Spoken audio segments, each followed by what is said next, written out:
À l'heure actuelle, je filme ça parce que j'ai envie de poser aux gens la question de comment eux, ils ont vécu leurs blessures et comment mentalement on gère.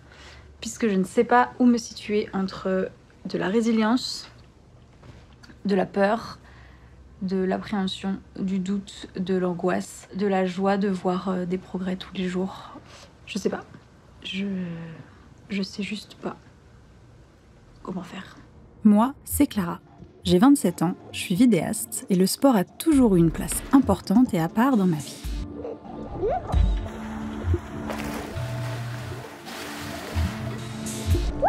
Oui, bon, j'ai jamais dit que j'étais une sportive de haut niveau non plus. Mais soudainement, tout s'est mis en pause pour la première fois. Et là, j'entends un crack. Mais un truc... crack. Le 19 novembre 2022, je suis mal tombée lors d'un entraînement. Résultat, double fracture jambe droite, tibia plus péroné. 7 vis, une plaque, 2 opérations et la découverte des douleurs, de la peur et de l'inconnu.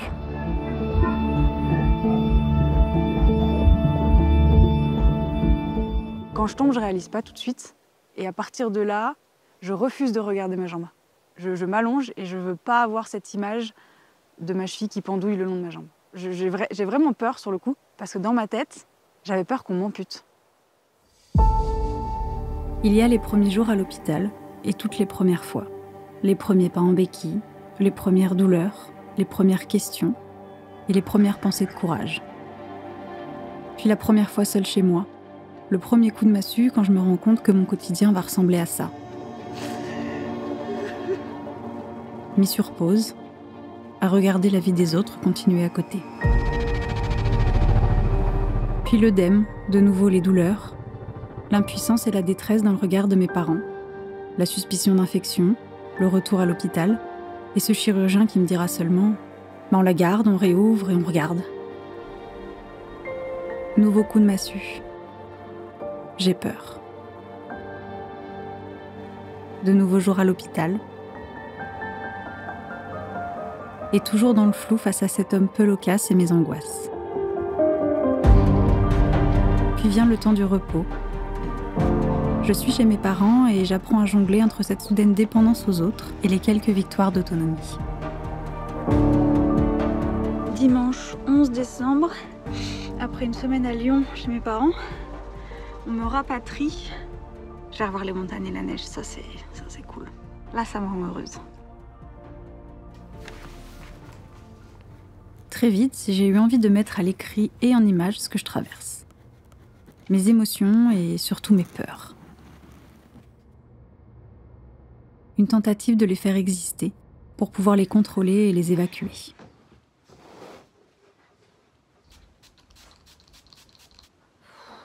Mais rapidement, les nuits qui n'en sont pas vraiment et les stigmates des anesthésies m'épuisent. Malgré tout, et sans m'en rendre compte, ma résilience s'estompe et je commence à m'enfoncer. Je me réfugie alors dans cette solitude qui au début me faisait peur et fuis mon entourage au même titre que mon mal-être. Je sais même pas pourquoi je pleure. Ça fait bizarre d'être toute seule. C'est hyper silencieux. Et en temps normal, je vis toute seule, donc ça devrait y aller. Mais si je me sens seule ou autre, je peux bouger, je peux aller à la salle, je peux prendre ma voiture et aller me promener. Et là, je peux pas faire ça si je suis pas bien.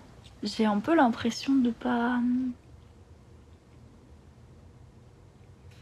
de pas arriver à me projeter en ce moment. De tellement pas savoir ce que ça va donner. Et c'est comme si dans ma tête, cette situation-là allait être définitive. S'il allait falloir que je m'habitue à ça et que ça serait plus comme avant. Mais je trouve quand même que c'est cher payé pour la chute que j'ai faite. Cette phase compliquée, mon amie Hélène l'a traversée. Suite à une récidive de hernie discale, elle a passé de longs mois immobile, dépendante et pleine de doutes. Je pouvais mettre des mots, mais mes mots n'étaient pas assez forts par rapport à ce que je ressentais. J'ai jamais eu des mots aussi deep et aussi noirs depuis des années.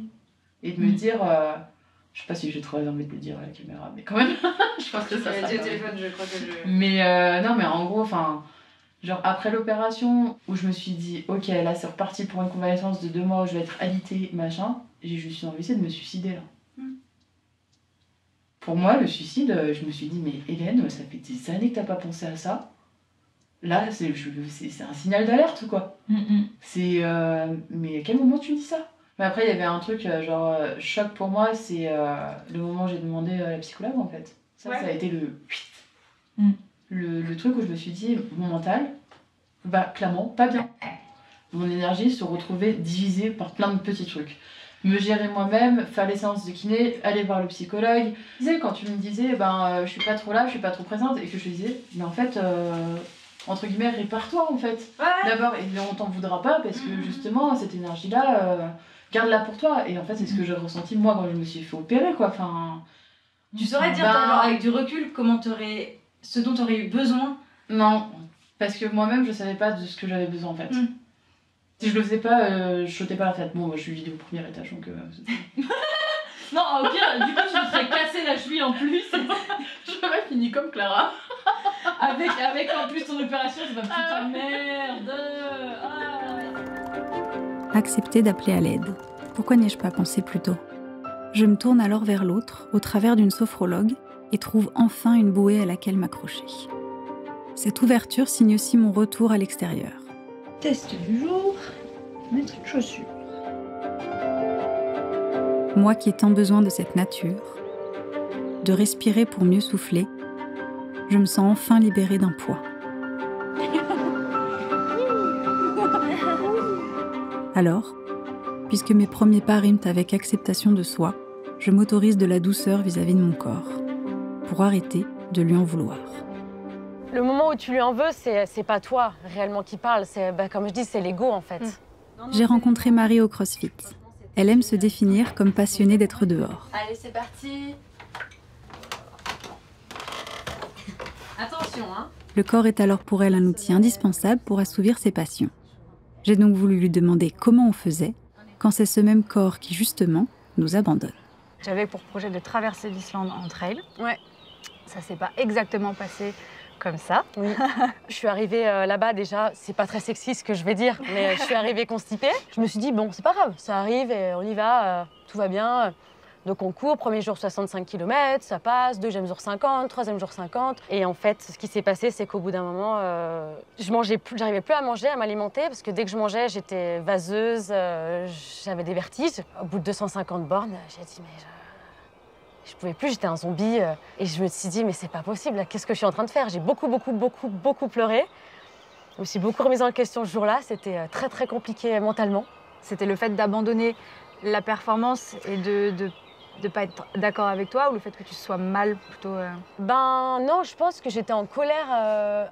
Au début, je pense que j'étais en colère après mon corps finalement. T'en as voulu à ton corps? Ouais, je m'en suis voulu. Je pense que je m'en suis voulu mais c'est l'ego qui a dit ça, c'est pas moi, c'est mon ego qui disait mais là t'es nul quoi. Et ton rapport à ton corps sur le moment, parce que tu me disais ouais, tu t'en as voulu au début à ton corps. La course que j'ai faite avant d'aller en Islande, il y a 3 semaines avant. J'avais fini pareil très mal avec un syndrome de l'essuie-glace. Et là en fait quand j'étais là-bas, en fait, je me suis gavée d'antidouleurs. Je pense que je me suis quand même beaucoup négligée. Aujourd'hui je m'en veux du coup de m'être pas écoutée comme ça. Mais après ça m'a appris beaucoup de choses aussi. De toute façon le corps après il prend le dessus de ton mental de toute façon. Et ça je l'avais jamais réalisé aussi. Puis je pense que ça fait du bien aussi d'être un peu face à toi-même. Enfin, t'as besoin de ça. Et je pense que inconsciemment, c'est le corps peut-être qu'il se blesse aussi pour ça. Je lui en ai voulu et aujourd'hui, j'ai juste envie de lui dire mais je suis désolée de t'avoir fait... En fait, c'est de ma faute. Ouais, c'est ça. Mais d'un côté, je pense qu'il faut passer par là pour après prendre plus soin de soi. Enfin, c'est horrible d'en arriver là du coup, mais l'être humain, il est comme ça. Si t'as pas vécu un truc traumatique ou... traumatisant, pardon, ou grave, c'est comme ça que l'être humain il fonctionne. Enfin, quand tu regardes, il faut qu'il y ait un petit choc. Ouais, c'est ça. Faut qu'il y ait un traumatisme, sinon tu réagis pas. Mon chemin mental se lie alors à mon chemin physique.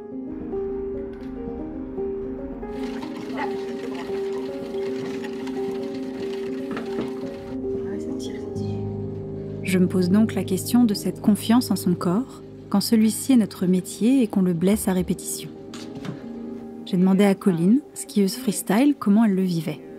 Quand tout ton quotidien il tourne autour des activités sportives, quand tu peux plus faire ça, il y a tout qui se renverse, quoi. Enfin, ta réalité elle se renverse, tu dois arrêter de faire ce qui te faisait vibrer au quotidien, mais aussi ce qui rythmait tes journées, quoi. Donc il faut retrouver un peu des manières de fonctionner, mais tu découvres aussi que en fait, les choses elles passent et que du coup quand tu peux revenir à une vie plus normale et à ce que t'aimes, tu te rends aussi plus compte du coup de la chance que t'as quand tout fonctionne bien. Carrément, on se pose pas la question en fait. Oui, c'est ça, on se pose pas du tout la question, et quand tu te blesses et que ton corps petit à petit il se remet de tout ça, tu te dis ah mais en fait là la moindre rando en montagne ou la moindre sortie de ski, je l'appréciais beaucoup plus. Après, je pense que c'est dur aussi de généraliser les blessures parce qu'il y a souvent des questions de temporalité. Enfin, toi, il y a des moments où tu te blesses et limite tu te dis non mais là j'avais trop tiré sur la corde, limite allez, repos forcé, ça me fait limite du bien, et tu le captes direct. Si tu as des choses dans ta vie qui sont un peu solides à ce moment-là et que la blessure c'est la seule chose, un peu le seul pilier qui s'effondre, je pense que tu as plus de capacité à supporter ça. S'il y a d'autres choses qui vont pas dans ta vie à ce moment-là et qu'en plus tu te blesses, et là c'est peut-être plus dur à encaisser et tu auras moins ces autres piliers un peu qui t'aident à supporter ça. Tu te dis c'est quand même c'est cette période là, relax, t'as pas le choix en fait. Tu t'occupes de ton corps, tu t'occupes de la partie qui est blessée, t'en prends soin sans détester cette partie-là parce que c'est aussi facile de vite c'est la détester alors que et il y a autre chose, redécouvre un peu les autres petits plaisirs de la vie à côté, et donc j'essayais de le prendre comme ça. Bon, dit comme ça paraît tout beau tout rose. Des fois, il y a forcément des... c'est la théorie, il y a forcément des phases un peu plus sombres, on va dire, mais quand même, une fois que tu as pris ce recul sur la première blessure, je trouve, moi, ça m'aidait derrière. Et t'as des trucs quand tu dois reprendre, surtout que ce soit toi en freestyle, un saut ou un truc de te dire le cerveau bloque et j'ai peur d'y aller? Oui, si, tu as de l'appréhension quand même, ouais.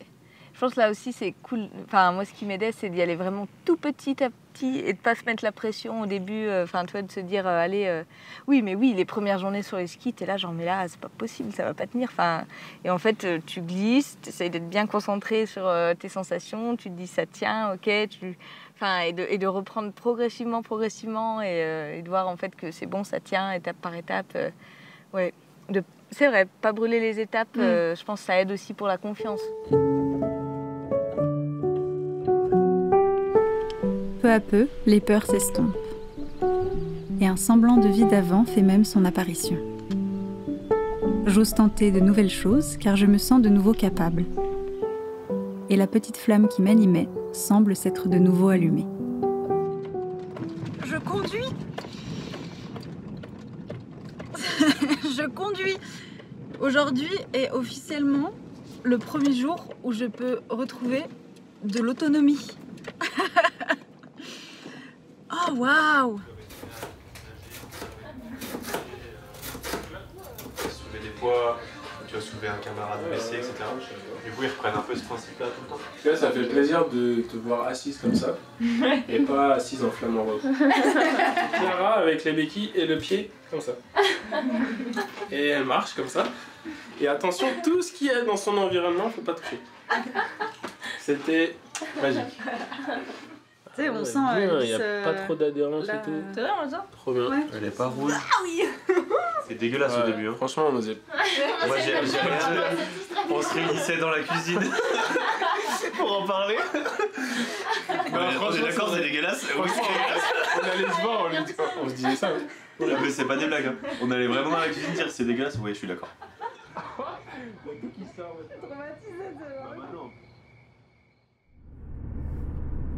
Mais qu'elle est dure cette reprise. Ce combat permanent entre mon cerveau et mon corps, qui porte encore les stigmates de la blessure et de l'arrêt du sport. J'ai peur. C'est nul. Hein. J'ai très très peur.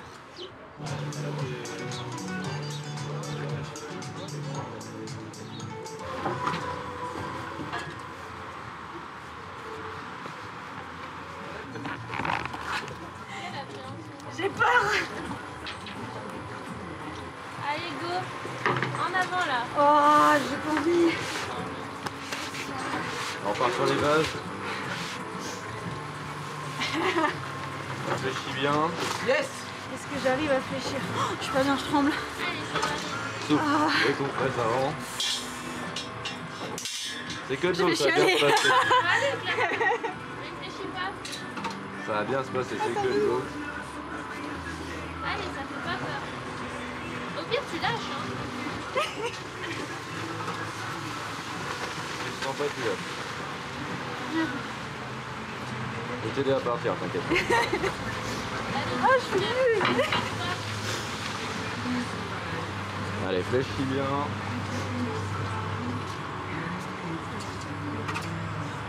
Il y a plein de départs, ça va être... Ouais, c'est horrible.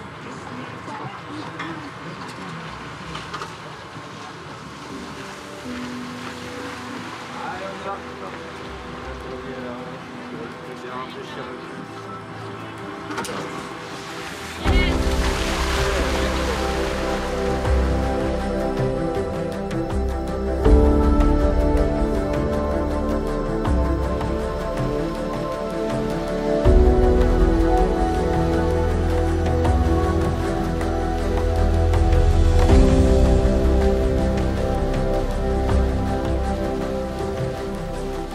L'appréhension passe un peu et là c'est le truc de me rendre compte que je me suis fait mal et qu'en fait cette année j'arriverai pas à repartir et que c'est compliqué et que je me suis vraiment bousillé un bout de la cheville quoi.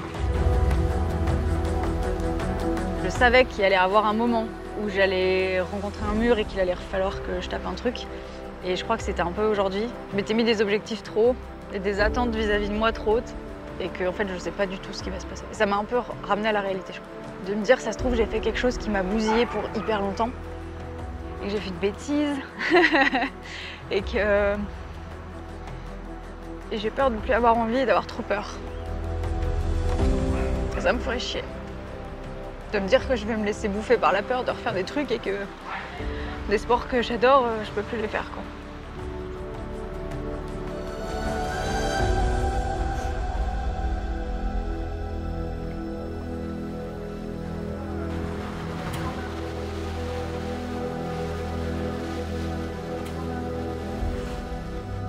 Ce travail du mental, j'en parle aussi avec Lucille. Athlète semi-pro en trail, elle me raconte son expérience après s'être blessée récemment à la cheville. Au lieu de penser à cette blessure, qu'est-ce que j'ai à côté que je peux faire, qu'est-ce que je fais jamais, c'est prendre le temps en fait de faire autre chose. Et en tout cas, c'est la phrase que je retiens de ma blessure, c'est j'ai pris le temps de faire autre chose, de voir des amis, je me suis acheté des mots fléchés, j'ai fait des coloriages. Non mais c'est des trucs où faut bien s'occuper en fait. Tu l'aurais pas fait si t'avais pas été blessée. Enfin, non pas que faire des coloriages. C'est pas des coloriages toujours.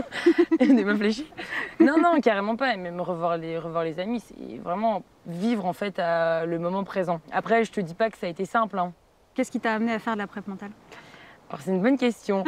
Non, c'est plusieurs en fait paramètres qui m'ont montré que j'en avais besoin. C'est en fait toute cette gestion du stress avant les compétitions. Je me fais emporter en fait par les émotions au départ et je me dis mais là en fait il faut que tu ailles voir quelqu'un en fait qui puisse t'aider à passer au-dessus de tout ça. J'ai eu du mal à repasser vraiment à l'endroit où je m'étais fait la cheville. Et même moi je me disais mais t'es bête en fait, pourquoi il y a rien là, enfin, et j'avais vraiment et du coup j'avais contourné l'endroit. Mais parce que j'avais peur en fait tout simplement de rechuter au même endroit, que ma cheville reparte. Vraiment, j'ai souvenir des premières séances chez le kiné où il me disait t'as mal, je fais non mais je veux juste pas y aller là. Et c'est vraiment ce que tu dis, c'est des blocages que l'on se crée nous-mêmes et tu as des images qui viennent dans la tête où ta cheville et tu vois bien le mouvement en plus de la cheville qui part. Ouais. J'ai beaucoup travaillé avec ma prep mentale. L'objectif, c'était vraiment d'enlever cette image de ma tête avec sa manière de tu faire. Bosses sur cet événement-là particulier. Exactement. Et à la fin, c'est que je n'ai plus en tête cette image. Ce qui est dur, hein, franchement, on y a beaucoup bossé. Et c'est trop facile à dire, hein, mais aie confiance en ton corps, il est réparé, il est solide. Il faut juste croire en ça, mais juste croire, voilà, c'est trop facile à dire qu'à faire. J'ai l'impression de galérer une fois. De me concentrer, c'est pas fluide.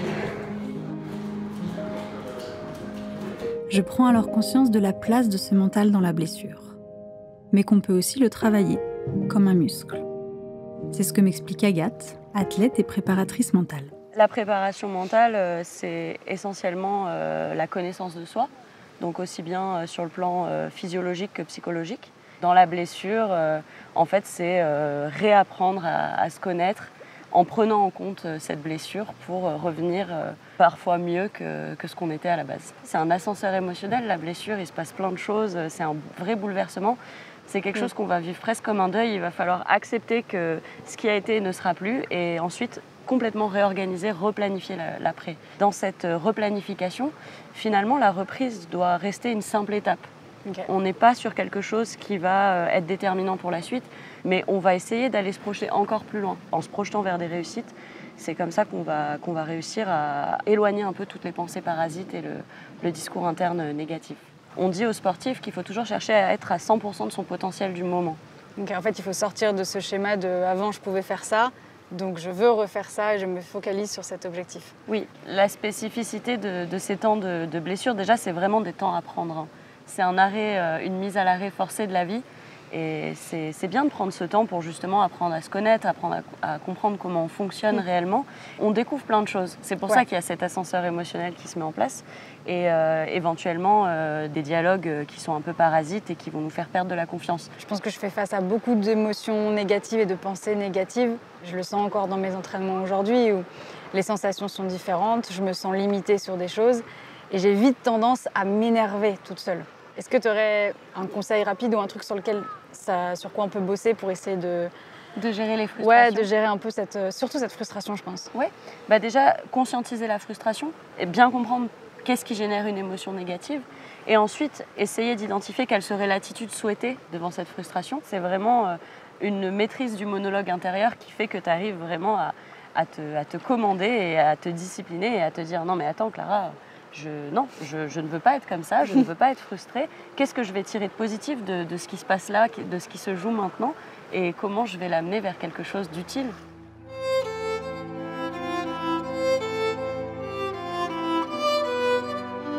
Mais malgré tout, j'ai encore le sentiment de lutter contre moi-même.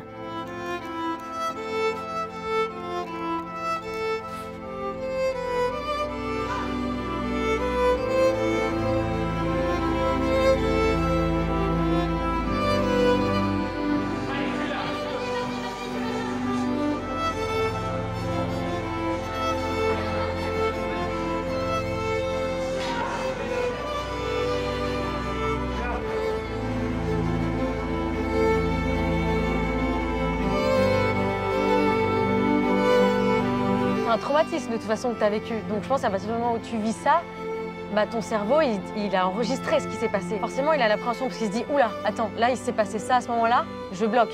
Il y a énormément de mental, je pense, dans les blessures. Tu sais pas où tu vas, en fait. Avant d'avoir vécu ça, je pense que je me rendais pas compte à quel point il y a une différence entre ta convalescence physique et ta convalescence mentale, quoi. Complètement. Moi, j'en avais pas conscience de ça avant, avant l'opération.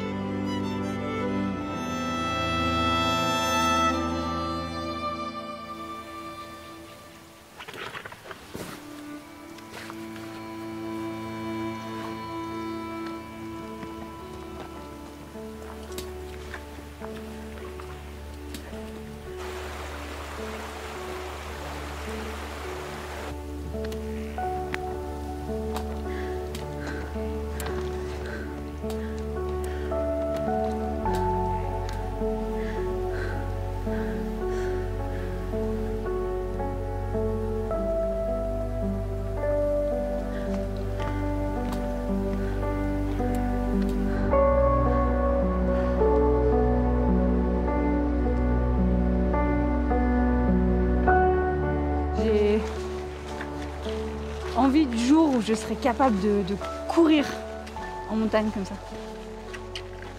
Je te dis ça, j'ai jamais aimé la course à pied. Et maintenant, là j'ai envie. Septembre 2023. Presque 10 mois se sont écoulés depuis ma chute et j'ai tant appris. Tu m'as dit, tu verras, ça change ton rapport au sport. Et cette phrase m'a marquée. Tu te poses ces questions. Là, je me suis blessée. Il est peut-être temps pour moi de me poser les bonnes questions et de prendre le temps de réfléchir. J'ai appris à plus m'écouter. Et à plus savoir dire non, arrêter des journées, toi, pas aller jusqu'à l'épuisement. Ça, les blessures, ça me l'a beaucoup appris, ouais. C'est l'accepter, parce que là, c'est pas encore fini, mais je pense que j'ai été vraiment patiente. J'ai pris le temps et je voulais tellement pas me rajouter du temps en plus. Je pense que là, ton corps, il a juste besoin que tu prennes soin de lui, quoi. Il t'a dit, s'il te plaît, là, donne-moi un peu plus d'amour, quoi. C'est vrai qu'on se rend pas compte de ce que c'est de se blesser. Le corps humain est fou. Tu te répares d'un truc comme ça et tu peux refaire des choses. Et ça, on me l'a dit pendant ma convalescence, mais je m'en rends compte que maintenant. Enfin, je suis capable de l'accepter à 100% que maintenant. Il y a toujours des raisons pour lesquelles tu te blesses. Je reste persuadée de ça. Que voilà, j'aurais dû m'écouter plus. Et les proches sont incroyables. Merci. Je crois qu'on a officiellement dépassé le max de D+, que j'avais refait depuis l'accident. Moi, c'est Clara. J'ai 28 ans et le sport fait toujours autant partie de ma vie.